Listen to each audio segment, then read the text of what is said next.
Welcome back to Taylor Time Live. I'm your host, Seth Gladden, and today we have a very special program for you.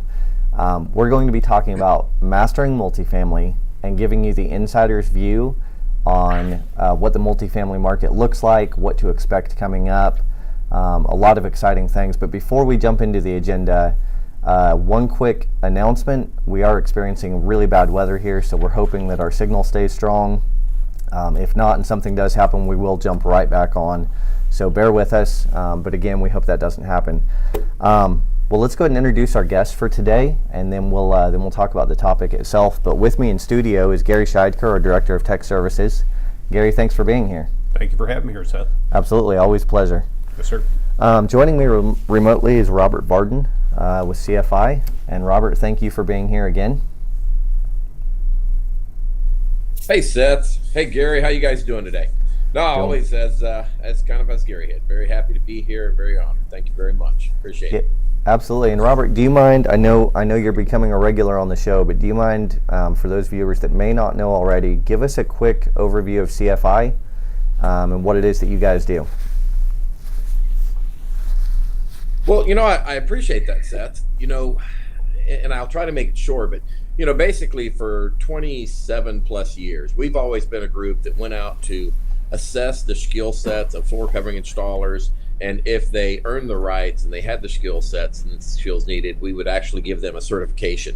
We do that in every category: flooring, hardwood, carpet, laminate, resilient, ceramic tile.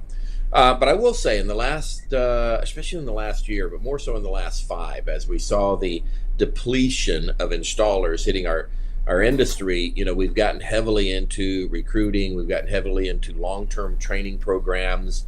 We have programs now in just about every surface that we have launched, with high school programs, college programs. We've got independent groups like Goodwill and others.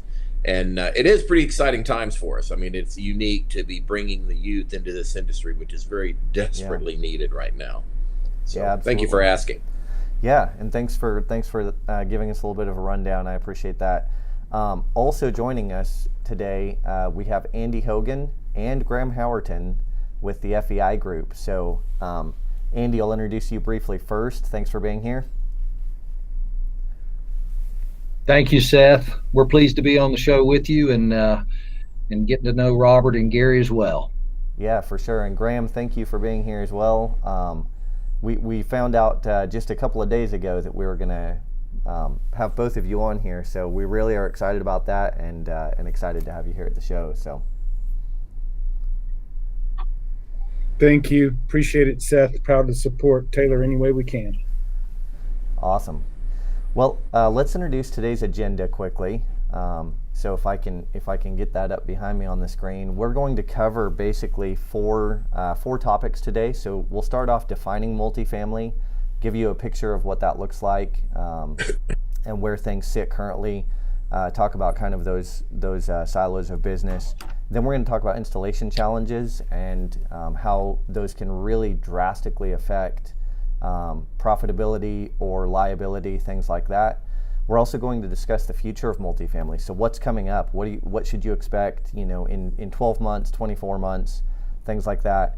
And then finally, we'll talk about the bottom line and how you can implement some things that you've learned today to see a change in your business.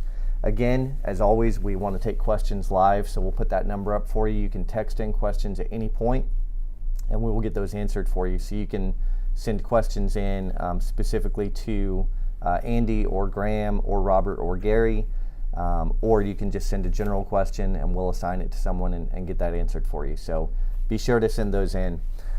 With that being said, I'd love to hear just a little bit. Andy, let me come back to you. I want to hear a little bit about FEI Group and what it is that you guys do.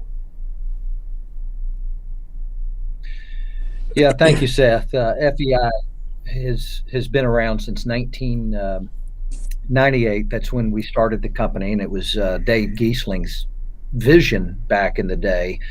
We started out, let me back up. We have 5 divisions, and I'll go through each of the divisions briefly. But we started out on the single family flooring contracting side of the business. They needed a voice back then, and that group has 55 members. So we have a home solutions division. Those are large flooring contractors that cater to builders. They Wow. put flooring in, and we're approaching a third of all the newly stick built homes. So we have 55 of those members. And if somebody has multiple locations, multiple design centers, if our member does, they count as one. So we have 55 principal members, hundreds of locations throughout the country. Meanwhile, our second division is multifamily solutions, which we're talking about the multifamily arena today. That also has 55 members and has grown quite steadily over the years. And we're approaching a third of all the installs in that category as well. Wow. Throughout the country. Also, we're in the cabinet and kitchen and bath space. We have a division called KBX, Kitchen and Bath Experts. So those are the large cabinet wholesalers / dealers, installers, distributors. We've got around 40, 45 of those members, and we carry a lot of clout there. So we're in the cabinet business. We also, our fourth division is the Kitchen and Bath Alliance. Those are if you're wanting to rehab your kitchen or your bathrooms, those are the smaller retailers. If you go to the corner of 4th and Broad, go to a company called the Kitchen Corner, something like that.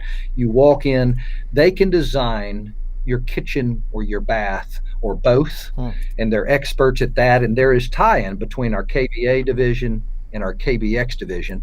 And then lastly, our fifth division, real quick, we're on the exterior side of the home now. And we call that the Exterior Contractors Alliance Division. And those are composed of 40 large roofing contractors. And we've rolled them up into a group as well. So the FEI group is composed of those 5 divisions, Seth. So thanks for letting me describe those to you. Yeah, absolutely. That sounds like a lot of work and a lot of connections. And so I just want to reiterate what I heard, that you guys are responsible for a third of single family as well as a third of the multifamily market. Is that correct? We're approaching those numbers. The bigger we get, the more clout that we have in the arena, and it gives those divisions a voice. Yeah. A voice to our customer, which is either a property manager or a builder, and it gives them a voice to on the manufacturing side as well. Absolutely. Well, and Andy and Graham, both of you, thank you. And again, this is exactly why you're here with us this morning, because our goal to give that insider's view, I feel like you guys are the perfect fit for that. So that being said, let's go ahead and jump in. Graham, I want to kind of have you kick it off here for us. Can you paint a picture of what the multifamily arena looks like? You bet. Thank you. From our perspective, really 3 silos: multifamily new construction, multifamily rehabs. Depending on the client, they might call them rehabs, value add, which seems to be the nomenclature of the day. More of our clients call it their value add services, sure, or simple CapEx projects, capital expenditure projects, depending on the client. So those 3, new construction, value add, let's call it that, which are large scale rehabs, and then the turn work. Okay. Andy referenced that approaching a third of all the turns. So if you look at all of our active clients across the country inside the Multifamily Solutions Group, that's about a third of all the apartment units in the U.S. that are active customers for us. So that turn work, of course, is move out on a Tuesday. We come in on Wednesday, replace all the flooring, and a new resident can move in on Thursday. Wow. Under each of those 3 primary silos, we look at 5 different business units: market rate apartments, affordable apartments, senior living, student housing, and military housing. So we are involved to different degrees depending on the market in all 5 of those segments under each of the silos. Gotcha. Yeah, definitely a lot of stuff going on there.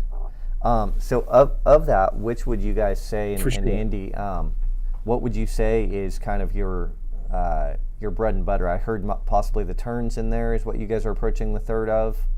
But what is your favorite type of work? Correct. Yeah, Yeah, I think, you talk about what we're best at operationally, which is where it's won or lost, frankly, in the multifamily space. You must be an excellent operator, meaning everything on the back of the house side, right? Not necessarily all the customer facing things, but everything in the back of the house, in the warehouse, in inventory management, job dispatch. You must be operationally sound, and that lends itself to the turns business Okay. because of how rapidly that all moves, right? So, Right. although it's changed over the years, about 30% of the installs we'll do across the country happen same day. Wow. Call an order in at 9 a.m., we're installing at 3 p.m. And That's about that's another incredible. 25% or so we do next day. So as long as you have your orders in by 4 p.m. on a Monday, we're on the job that next day on Tuesday. Now that Wow. I'm painting a really broad picture here, and it depends on the time of year, depends on Sure. the market specifically, but that's a fair average. So we're heavy on the turn side of the business. Yeah. Okay. Well, very So I'm good. And curious, just to add Brent, one more thing, Seth, when you talk on the term side, with the, we've seen carpet lose so much market share here, and a lot of us flipping to hard surface. Is a lot of that going back with LVT, where you're once used to do carpet, now you're doing LVP? yes. Let me back up a little bit. So glue down LVP really took hold in multifamily probably 6-7 years ago, and it started slowly but surely taking share away from carpet. However, what happened last year, there's a lot with the eviction moratorium that's alive and well, and it's supposed to expire at the end of March. What has happened is there's a lot of property managers' budgets that have been hurt by the inability to evict. And so this year, there could be a little bit of momentum back towards carpet. The ticket price for a property management company in an apartment complex for carpet is less than it is for a glue down LVP, which is the dominant product in apartments and apartment turn work. So yes, there could be a little bit of a pendulum swing back towards carpet, but at the same time, there's a lot of glue down LVP that is going to have to be turned. It either scratches, especially if it's on the commodity side of Right. glue down LVP, or the color. Some of those red oranges, they're aged, and Yeah. it doesn't I mean, work I was anymore. curious. I was curious about that too, because there again, carpet. Typically, you never replace carpet in an apartment because it's wore out. It's uglied out. They've stained it. It's Yes. beyond cleaning, and so the change out, I would think, with the carpet was much quicker than obviously like an LVP product. It seems to last longer and so forth. But are you finding that they get just as damaged and scratched, and the replacement is just as much? Yes, I think there's a dynamic back when this began to shift towards hard surface, towards LVP. I think the job cost and life cycle cost of LVP looked good on paper at the time. Frankly, it's not reaching the intended life cycle cost with many of the managers and owners. And Andy referenced it. Of course, it's wear, but it also very, very much is, considering how many new apartment units have been built over previous years. If you have a brand new property that's been built right next door to yours, you have no choice but to upgrade to the newest in style and design, just to be able to be rent ready against your competitors. So we've changed out more perfectly good LVP over these last years than I think anyone anticipated, just due to market conditions. That's interesting. That's good for you guys. I figure with going to It's LVP, good, but it's yeah, and it's where we get into the difficulty and the desire for solutions potentially like Taylor can bring forward, because we can't turn that unit, to your point, as quickly with carpet as with LVP as we did with carpet, right? We were in and out. We could do 2 or 3 units a day. Now we're just hoping to get the floor prep done the first day so that we can install the second, right? So it's dramatically changed how we have to operate. Gotcha. Yeah, that's interesting for sure. So, yeah, and the point you made of the new construction and the rehab, those two are a lot more forgiving, it sounds like, on the operational side, just due to the fact that you're not having to get that next tenant in the next day. So definitely, definitely a lot of that work going on. Though, are you guys seeing a lot more rehab work, especially in the larger cities, or are you seeing that more? Where does a lot of the rehab work take place, I guess, for you? Well, we are seeing some early signs that our CapEx projects and value add projects are starting to return. As you can imagine, that was pretty well shut off through most of last year, Right. as everyone just wanted to hold on to whatever cash they had due to the unknown, right? Yeah. But yes, so we are receiving bids now for CapEx projects and value add projects. It's encouraging to see that flow begin again. For sure. Anticipate those really starting the beginning of the third quarter through the rest of this year. We hope that we see a big return to value add and CapEx. And it's across all markets. It depends. I will say we're seeing less of that in the city and more of that in the suburbs, in terms of where the locations are for new construction and value add projects. So we'll see how that goes, but we are seeing some encouraging signs. Very good. I know a lot of the stuff I'm seeing now, guys, and Seth, I don't want to be interrupting you. No, not at all. Is, it started, gosh, it is back as much as 10 years ago, it seemed like, in the Dallas area. And first it was, in the North Dallas and other areas, and now it seems to move into the city, and now it's even in my little town of Rockwall, where you've got business on the bottom and residents on the top. Do you see a big trend going that direction? Do you see that continuing? We do. We're seeing a lot of that on the new construction side of things, and it's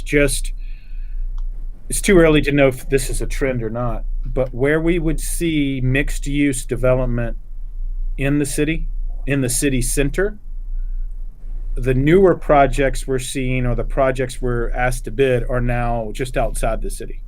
Yeah. Those mixed use developments, to your point, related to the suburbs of Dallas, are starting to show up a little more in the suburbs than perhaps they did in the past. Gotcha. Very good. Gary, before we move on, do you have any questions for Andy or Graham on the multifamily arena? No, I think they've pretty much filled most of it in. Yeah. I didn't realize how diverse you guys are as far as the different products that or different types of remodels that you do as far as exterior and things like that. So it's pretty amazing. It's nice that you bring all of that to the plate, and you can be pretty much a one-stop shop for your customers, especially when you get into large multifamily. But it is interesting to find out about the LVT and LVP, because my thoughts were that you change out carpet, it's good for the industry because it always continues to change, but styles do change, and even on hard surface, those floors need to be replaced. Yeah. And speaking of that, let's move into our next section, which is actually installation challenges, and we can dive into a lot of this, talk about substrate prep and type of flooring that's going in, even the type of adhesives used, which is, we love to talk about.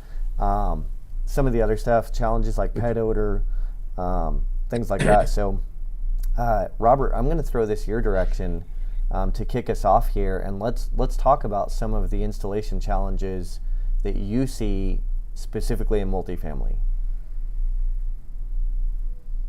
Well, and actually, Graham had mentioned it. When I'm putting carpet down in those places, most of those places, you see them just massively throwing up a wood frame building. They fill it with lightweight concrete, you've got a lot of gypcrete floors, lightweight concrete floors. When I'm doing carpet, all I've got to worry about is how long my nails have to be to hold my tack strip down around the perimeter of the wall, because that floor is so unstable. Sometimes you're talking 2.5, 3-inch nails. As long as I can hold my tack strip down to hold the stretch on the carpet. Suddenly now you take that up, and now you're going to try to glue down an LVP or something. It's critical as far as, first you got to stabilize it, then float it, make it flat. So I'd say one of the biggest challenges going back into those situations would be the floor prep issue. On top of that too, when they mentioned the multi-categories, you start thinking terms, and like Graham had said, they're in there same day, next day. One thing that we've always looked at is, if you're going to do a new construction, even rehab, most of the time then it's basically a construction site. The visibility, meaning the appearance of the installers isn't quite, I don't want to say this because to me an installer always needs to present himself as a professional, but maybe it's not quite as important as suddenly now you got an installer, the visibility is much higher. You're seeing tenants, you're seeing the landlord, you're seeing, God knows whom, access into those properties. We've always said, as well as with these guys doing so much of it, they're geared for this type of work. So they know that, access is important, making sure you're using the right entrance, the right freight elevators, et cetera, et cetera. And then also just the cleanliness. Again, if a guy's going into new construction and he's carrying his, thing of scraps out and he's dropping little pieces and debris along the way, it's not that big of a deal. But suddenly now, if you're leaving a trail of debris from the apartment, down the hallway, in the elevator, all the way to your truck, that's a problem. Right. Because again, as we say in all of these, Seth, it's all about relationships. So, Yep. Ideally, when you got the same installers, they know the landlord's name, they know where to go, they know who to see, they know where they're going, they know how to access. All of those things I think are key elements, in situations like this, as in many, but more important with the visibility of, say, your terms in some of those places. Yeah.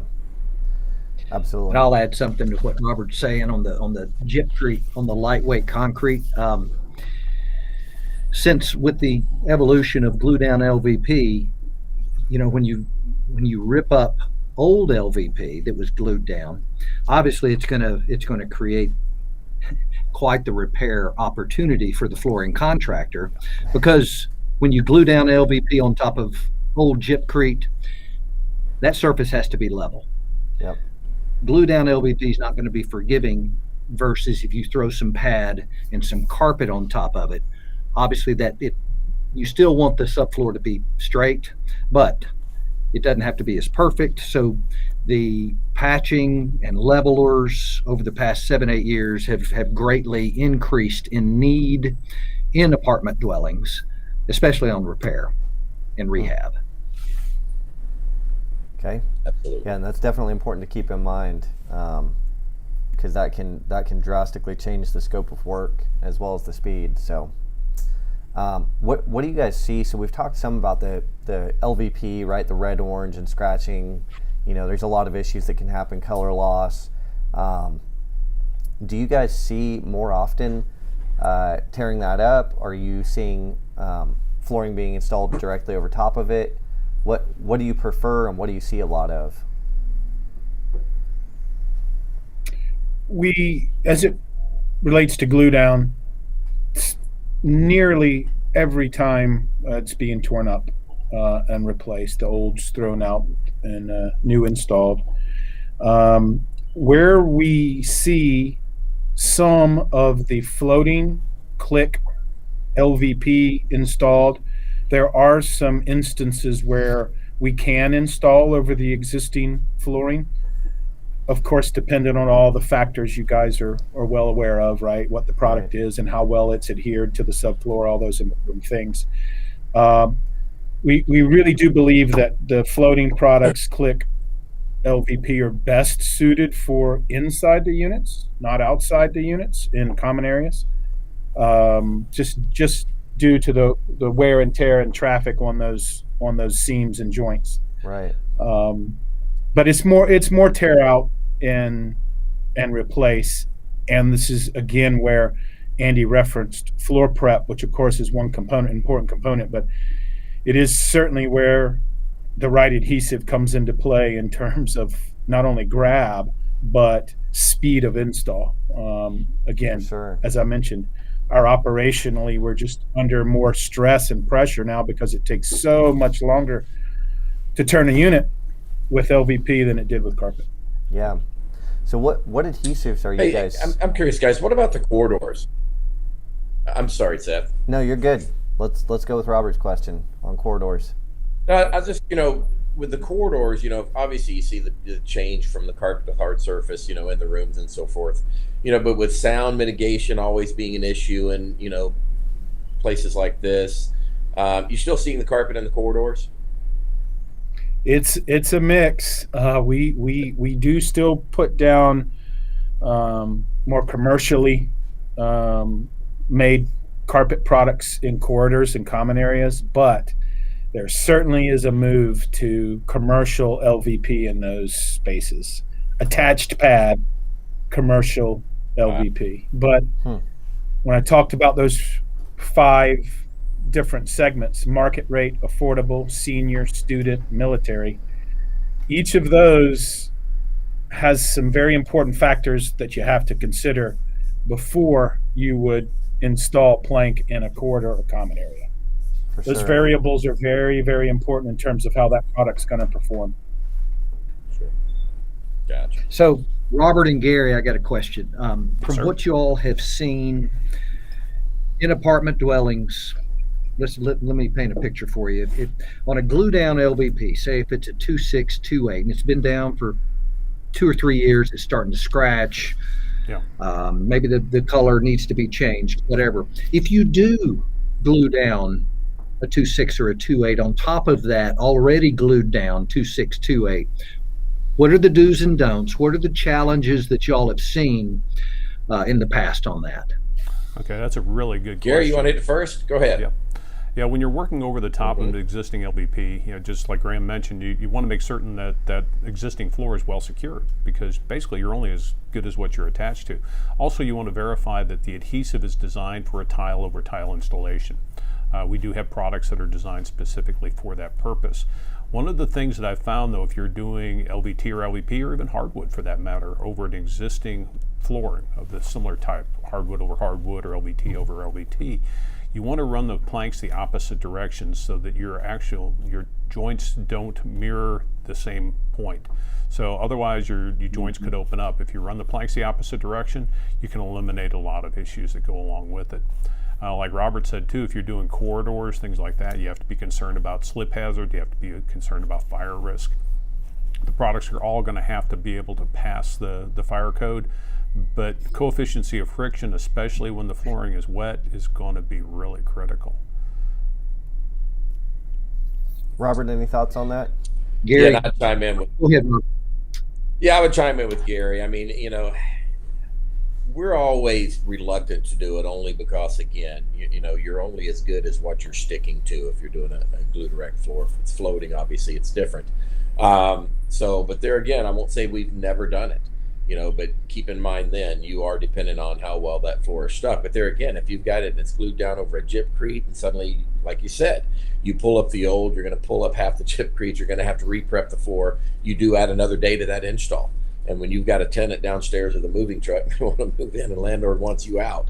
There again, with the turnover you're having, I think in something like your terms and everything, you'd probably safe. But again, I'd also check with the manufacturer, see if anything's going to void your warranties as far as whether they will actually allow you to go over another product. Because some of them will, some of them won't. Yeah, one other thing It's a that can tough happen is indentation. decision it's a tough decision not only for the installer to make, for the maintenance supervisor and for the business owner, our member, because it's which one's going to present me with the most problems. If I tear up that plank, we know what that lightweight gypcrete's going to look like if it's a building that's older than 10 years. And we're potentially opening up a tremendous can of worms, and our customers don't have the budgets for those kinds of floor prep repairs. Right. But we also very well aware there's risk if you install on top of existing. But the choice is difficult. It really is, especially for the installer in those cases. The only other thing I'll throw in from the installer standpoint is, obviously, and again, being an adhesive company that Taylor is, it's important because if you've got suddenly now a resilient, even though it's a plank, if you've got a resilient floor down on top of Gypcrete, when you put that Gypcrete down on that floor underneath breathed very well. So it aided you in curing that adhesive prior to putting the new floor. Now suddenly you're putting adhesive on top of resilient product and you're covering it with a resilient product. So you definitely want to make sure that your adhesives have cured. If not, I've seen situations where they've done that, they drop into it too soon. It's mopped, it's this, moisture gets down in it, and it's just a mess. So just kind of another point the installer might be looking at if he's going to go over that existing product. Yeah, the adhesive, if it's a waterborne adhesive, you have to allow the adhesive to dry completely so that you allow the moisture to go out of it. If it's a moisture cured product, we actually do have moisture cured products that you're going to go into a wet set, but the reaction begins once it's exposed to moisture in the atmosphere, and the product starts to react and solidify at that point. So there are systems to use. We're always happy to help with technical support to make recommendations for those type of applications. And one of the things that can take some of the risk out for the flooring contractor if they did the previous floor. If you're going over a floor that you installed, you know what's underneath it, you know more about that substrate, you know what you can do with it. If it's something that someone else installed, there's more risk because you don't know what adhesive was utilized. So speaking of adhesives, there's a lot of adhesives on the market, as we all know, both a ton of options when it comes to companies, as well as a ton of different chemistries and curing methods and all these things like Gary was talking about. What do you guys see?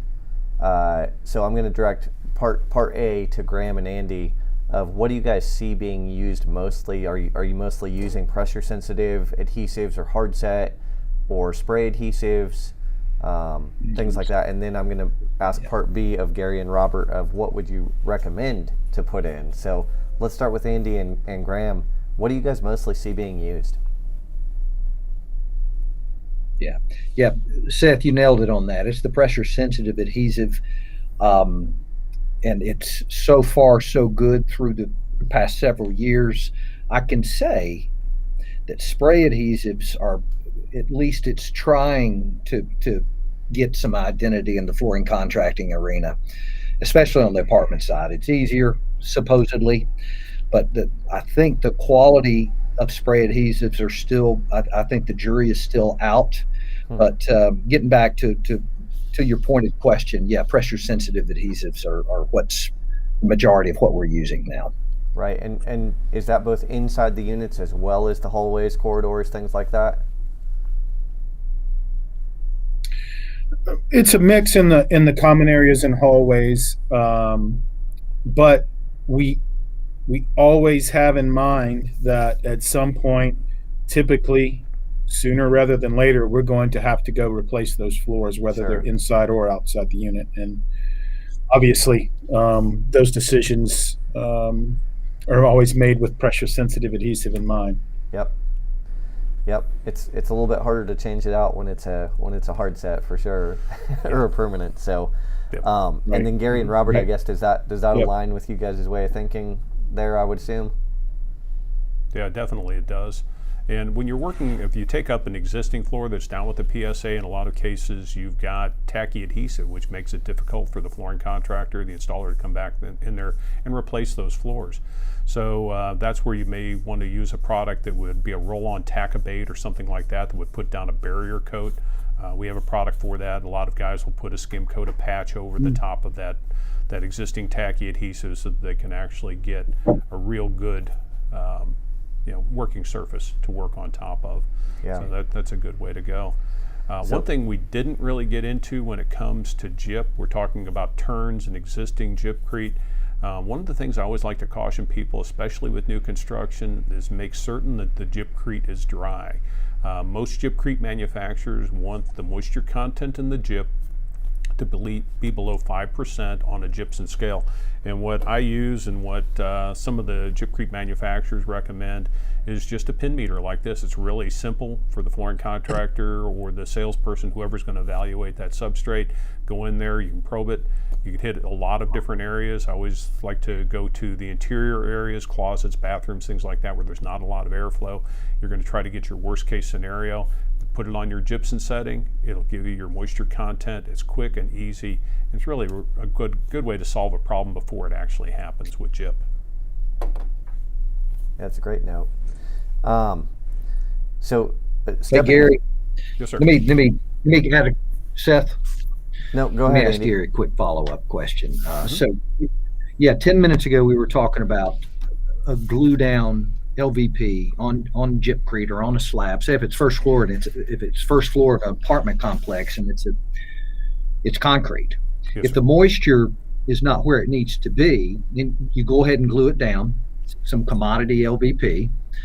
And then a couple years later, you're going to glue down LVP on top of it.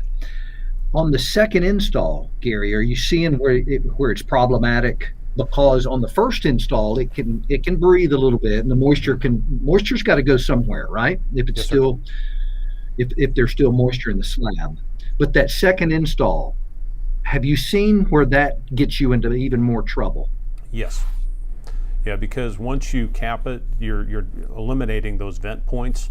One of the advantages you have with LVP and LVT is that there's escape points for moisture. If you were doing, for instance, sheet goods, there's no escape point for the moisture. So once you put a second layer of LVT or LVP over the top of that first layer, you're going to actually have less escape points, and you increase the potential for a moisture-related failure. You know, concrete's always going to do three things. It's going to get harder as time goes on, it's going to crack, and it's going to emit moisture. Usually we think of moisture of convenience, moisture from the mix of the concrete that's trying to evaporate, but you can also have moisture that is coming from the substrate or below the substrate from coming from the ground. And very according to where you're at, building codes can vary. Most areas require slab directly over a vapor retarder. There are some states that actually still allow for a blotter layer or a granular layer between that vapor retarder and the concrete, which allows moisture to travel. And there are some other states that do not require underslab vapor barriers whatsoever, and those are the states we have the most issues with, honestly. And on that note, in case you missed it, we have a great Taylor Time live episode on moisture called The $1 Billion Question from a few months ago.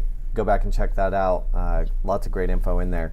Transitioning a little bit, when we're doing, especially as you guys talked about turns, and that's a lot of your business. And actually, when I was talking to you yesterday, Andy, you had your furry little friend there with you, and especially with so many people working from home, and all of that, pets are a huge part of our lives, right?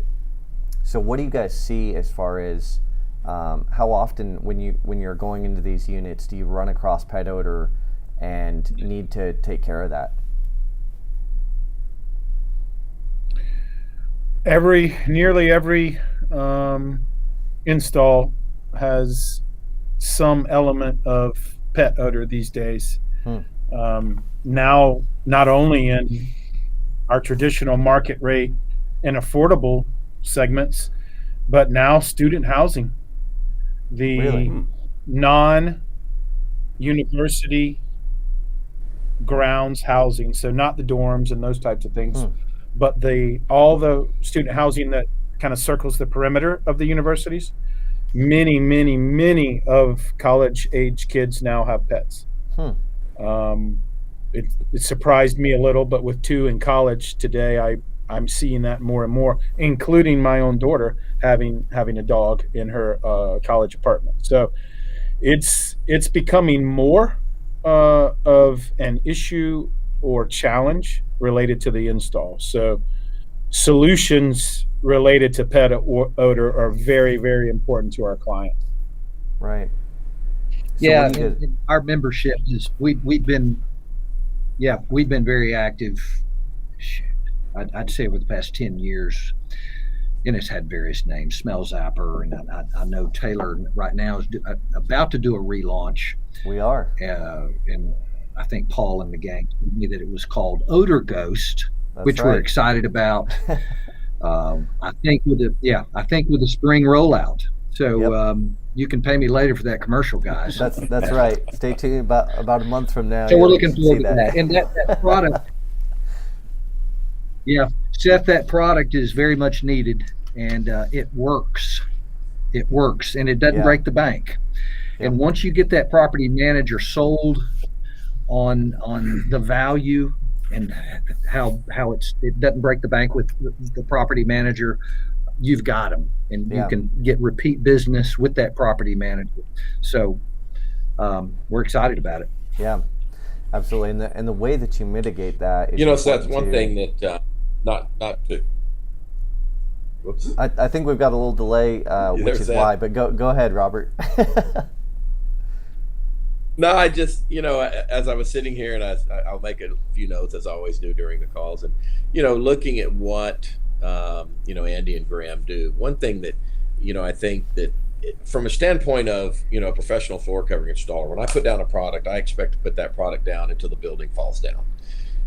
Obviously the business they're in, the life cycle of those products aren't even close. I mean, I doubt they ever actually use a product for its life expectancy. I mean, I'm sure you probably have life cycles for just about every product you're putting down.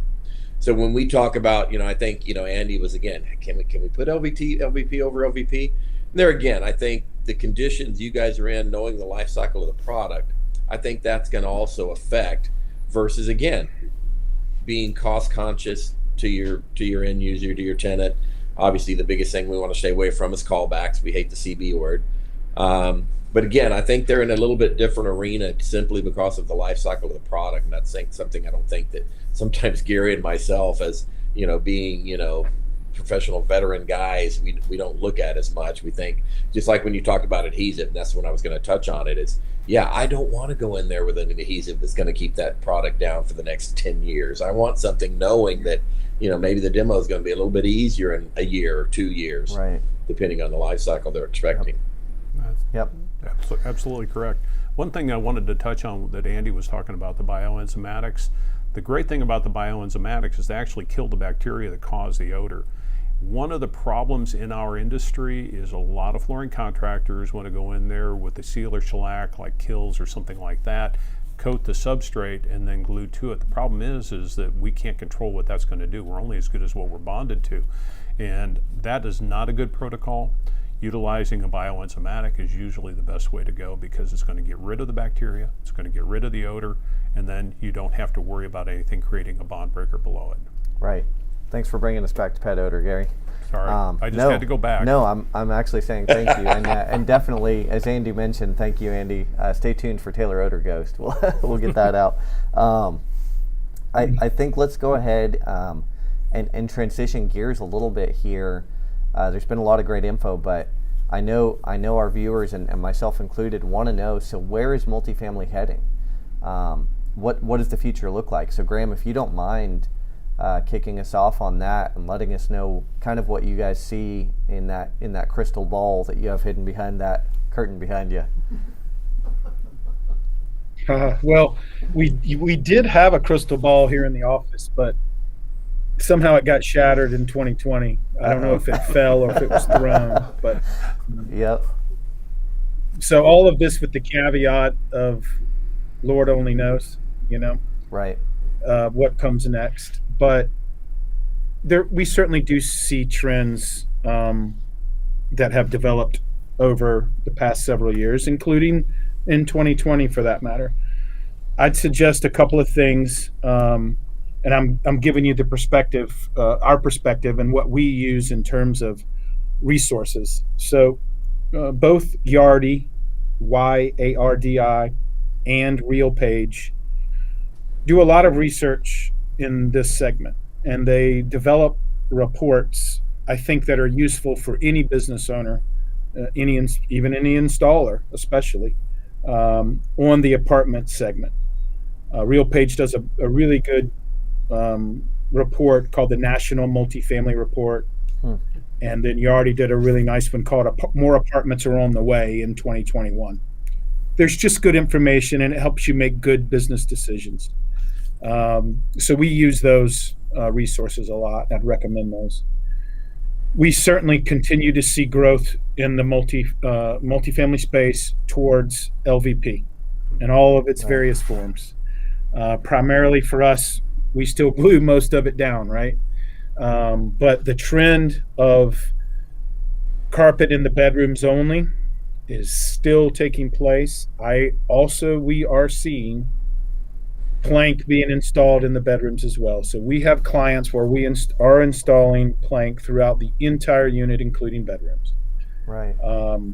So then you open up a whole other can of worms related to, of course, not only prep and install, but sound transmission as well.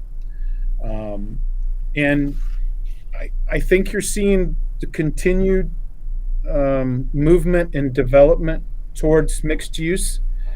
It's just that a lot more of those types of developments may be found in the suburbs than in the downtown areas. But as a whole, especially if you look at all the data available, you pay attention to how underserved we are in terms of units needed to meet demand in the multifamily space. There's a lot of good runway ahead for this segment in terms of growth and stability. Yeah. We've just had a little bumpy road as it relates to turns, but that'll return as things return to normal for the country. Yeah. And I think from a apartment new construction, multifamily new construction standpoint, obviously COVID in urban dwellings, it was impacted. People wanted to get out of the big cities and get a little space, and it caused some property management companies or some REITs to build new construction out in the suburbs, as Graham alluded to. Right.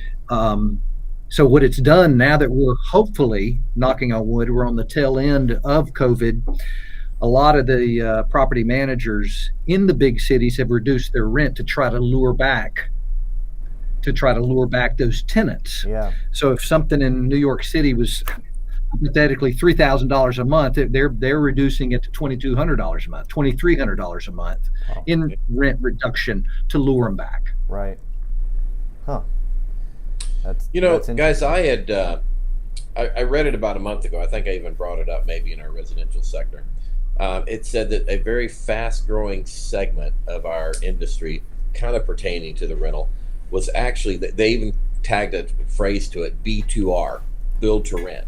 And it was where some of your big single-family home builders were now actually building homes to be rentals. Are you seeing much of that? So that's by far our fastest growing segment, and it's not even close. We call it a little different. It's in our world, it's SFR, single family for rent. So yes, some of our largest clients focus solely on single family rental homes, which adds again to the complexity on the operations side, because every single one of these are one-offs, as you can imagine. Every single one of them need to be measured ahead of time, where in the traditional multifamily space, we have all of those unit types and measurements in our systems, right? So we know when they call in 101B, we know exactly how much flow covering that needs. We know where the seams need to go. We know how the layout and the transitions need to happen. Single family for rent's very, very, very different animal. And we've had to set up entirely different teams, different account managers, different operations managers, and different installers to service the single family rental home space. But it's just growing like wildfire. Yeah. Interesting. So we actually have a couple of questions I want to get to you guys. And again, if anyone viewing has additional questions you want to send in, you can text them to that number. But let me go ahead and ask these, and then stay with us, because at the very end we're going to give you what we call the bottom line, which is those really quick kind of take homes, things that can impact your business. So Andy and Graham, this question I believe is for you. Obviously, you know, and we even talked about this in December on our show, but the installer shortage. So this question says, how has the shortage of qualified labor affected the multifamily industry?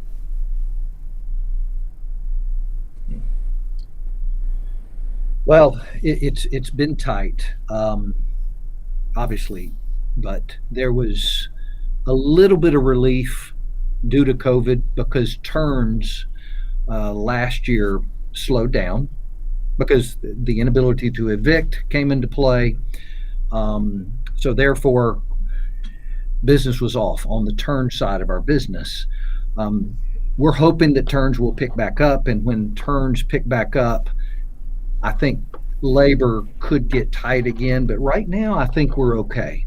Right now I think we're okay. Graham, do you got anything to add to that? Other than the thing I believe we all know, it will continue to be an ongoing challenge, and For sure. being proactive, finding partnerships, like we've been talking about today, and certainly Robert knows very, very well. Partnerships in your local communities are going to be key to having a sufficient labor force in the coming years. It's a constant important initiative for us. Yeah. And speaking of this question, I'm going to send to Robert on this topic. Does CFI offer any training designed specifically for the multifamily market? For installers. Sorry, I should qualify that. You know, Seth, I mean, have we addressed it specifically to a segment like multifamily? No. But does everything we teach, for instance, in our R1, our residential one, pertain to multifamily? Absolutely. I mean, it all talks about pretty much everything from the installation standpoint that we've just talked about. You know, all the way from the floor prep issues to, you know, appearance issues, access issues, and more so just the installation techniques and procedures themselves. So Right. yes. Okay. And then I think another question here. I'm trying to figure out exactly what this one means, but it says, this is for Andy and Graham again. Do you program the flooring products that you inventory, anticipating that acclimation will not be an option? We do, yeah, we do. We have no choice. Ideally, we want to acclimate if possible. We do when we know we have heavy floor prep. Depending on the property, once we know that property history well, we know we can deliver that product out the day that we're going to do floor prep, potentially, depending on a bunch of different factors, and at least it's there overnight. But it's also the reason you see our manufacturing partners working really hard on plank products that do not require acclimation. And yes, those products, of course, are key. We just don't have the time because, of course, floor covering is not the only thing in the unit that needs to be turned, right? Paint, Right. floor covering, and oftentimes many other things. And to add on what Graham's saying, Seth, is that you keep hearing more and more fiberglass interlayer of a piece of vinyl plank. Anything that gives it added dimensional stability. I know Ron Negley at CCA, and we are partnered, we are aligned with CCA. They are constantly looking for product that has minimal acclimation needs. And it's important, especially when you're in the speed business like we are, in the turn work business, turning that apartment like Graham was talking about within a half a day to a full day. So anything that doesn't have to be acclimated is good for the space. Yep. Okay. Makes a difference. And then I think the last question here before we transition into the bottom line is the multifamily housing market, would you consider that stronger in areas that have higher single family housing pricing, or does it really not have any bearing on it? We haven't seen a lot of bearing on that because typically by percentage, the pricing of multifamily housing follows, right? Sure. They don't miss an opportunity to margin up, so to speak, either, right? But you now have, you mentioned it earlier, we talked about it briefly. You not only have new home construction dynamic, you have the single family for rent dynamic now competing for the same resident as the traditional Right. apartment segment. So it has changed the landscape. That's certainly the case. Yeah. And I want to say something a little bit related to what Graham's saying, Seth, is there's a lot of price volatility out there in all product categories, in adhesives, in plank, in sheet, in carpet. There's price volatilities. There's raw materials increases. There's freight increases. So there's a lot of I guess price inflation that's going on out there, while at the same time property managers budgets, a lot of them are shot because of the inability to evict, Right. and their revenue streams have been challenged over the past year. And because of that, we're hoping that it won't cause our space in multifamily to go to cheaper products. We're Right. hoping it doesn't, but human nature says that it's possible. We hope that they don't start cutting corners on installation, because that Robert mentioned callbacks. Callbacks are not good. We all strive for zero callbacks, and when you go to an inferior product or with inferior installation techniques and methods, nobody wins. Right. Yep. That's very true. Absolutely true. Which brings us, Robert, that's a softball if I ever saw one. which brings us perfectly Absolutely, to Andy, absolutely. that brings us perfectly to the bottom line, which is after all of the information you guys have given, which has been amazing, and thank you again for being on the show. What would you guys say is something? So we've talked about operations and how important that is, and some of these different things. What is the bottom line for our viewers? Graham and Andy, what would you say is the take home of, between operations or what's coming up in the future or understanding installation challenges? What's the thing that you'd say can be a key driver for our viewers? I guess when I think about it, we talk about it so much internally and with our membership. Now more than ever, you really have to be a consultant. I think it was a different dynamic when 80% of the unit was carpet and pad. It just was. And it was about color and texture and choice. Now you have to consider the product, the installation method, safety, floor prep, sound transmission, speed of install, life cycle cost. I think you have to be a better educated, more comprehensive consultant to the client today to have any chance at all in meeting their needs and the demand of the market segment. Wow. And there's the bottom Graham line. needs to Right? drop the microphone after saying that. I know. I feel that same way. So That was I don't think I could say it any better. So on that note, we just want to thank you guys again for joining. Andy and Graham, thank you so much for being here, for participating today. Really appreciated it. If you guys, anyone viewing, feel free to check out FEI Group. They're in a lot of things and do a lot of things. So check them out. Again, Robert as well with CFI, and Gary with Taylor Technical Support. Thank you guys for being here.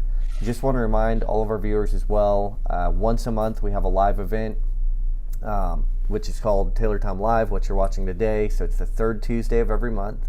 Always check those out. We also have our newsletters that go out, so please subscribe to those. You can go to our website, tayloradhesives.com, and click on the little Taylor Time tab, and it'll take you there. You'll see our newsletters you can subscribe to. We just launched a brand new, what we call Taylor Time Tips. Another one will launch today, actually, will be our third one. So stay tuned for those. Those are every Tuesday, a Taylor Time tip comes out. 30 to 60 second video, super easy to watch, and really great information in those. So check those out. Again, connect with us on social media. Check out our website and our app. We have a great app, Taylor app. So check all that stuff out. And then bring us back to all four and and that way I can say goodbye to our guests here. So Andy and Graham, thank you so much. Really appreciate you guys joining. Robert, thank you. Thanks, and, everyone. And until next time, remember, we're Taylor, and we're with you every step.